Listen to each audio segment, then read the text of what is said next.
случай, аз съм Рейч и днес ще ви разкажа една история, която се случи преди, може би, 3-4 години някъде. Не съм сигурен. Бях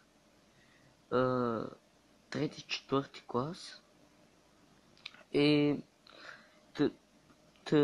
тогава имаше едно момиче, което много я харесвах и няма да й казвам истинското име, ще измислим име. Ивелина, да, така ще я наречем. Ивелина, така. Както се гонехме с Ивелина, т.е. играехме на гоненица и викам, нали, докато се гониме, ще ти хвана и по едно време момичето Ивелина отива при госпожата, само че тогава бяхме на занималния, отива при госпожата на занималната и казва на госпожата, че аз съм бил казал, че докато съм я гонил, съм казал, че щял съм да я изнасиля. И тогава да фък аз, в смисъл, паникьосък се, нямаше какво да кажа,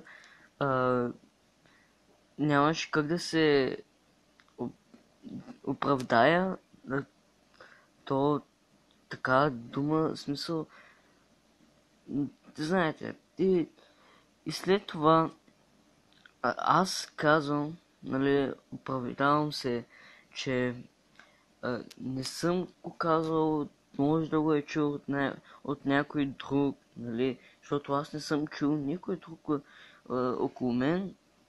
Бяха единствените хора, бяха братовчет ми и едно момиче от циганската махала. И това съм. И така, аз не знам защо го каза това. Тогава ме закараха в класната стая и извикаха класната ми и след това ми се караха в класната стая WTF, ама те двете госпожи, класната ми и от занимаваната ми госпожата, ми се караха и ми викаха, ай, покажи си го, да видим колко ти е голям, WTF, аз откачих. За момент щяха да си помисля, че те сериозно ми говорят и не знаеш как да си го покажа, но да фък, стигат ми толкова проблеми. Да, както и да е. И след няколко дни и месеци, не знам колко време мина, откакто ме натопиха, майката на Евелина, която ми каза, че съм искал да я изнасиля, бяха на гости у нас, защото майката на Евелина мъже са приятели с моя баща и, нали, дойдоха на гости там, пиха и ядоха. И майка и на Евелина, нали, много е добра. Питаме защо, нали, общило, без да ме вика. Попитаме защо съм казал, че съм искал да я изнасиля. И аз казах, наистина не съм казал, не знам откъде е чул някой казал, може би, обаче аз не съм чул нещо, защото гонехме се, не знам. И след това каза на госпожата и тя, нали, повярва ми, не знам, което ми се стори много странно някой да ми повярва, защото аз не съм от хората, които им се доверяват. Нали ме разбирате? И след това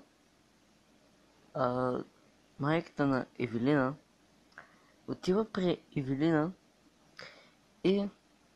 и казва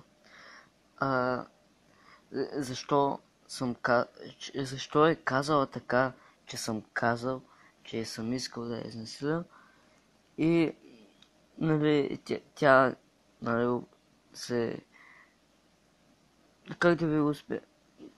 Тя е казала, не съм, оправдаваше се, и накрая си призна, ревейки, каза, добре, ще ти кажа, мамо,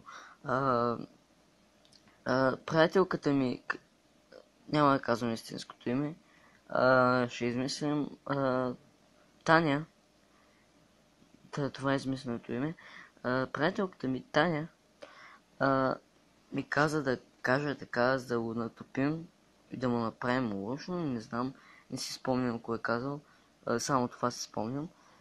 И след това майката на Евелина ми каза, и аз се шокирах, защото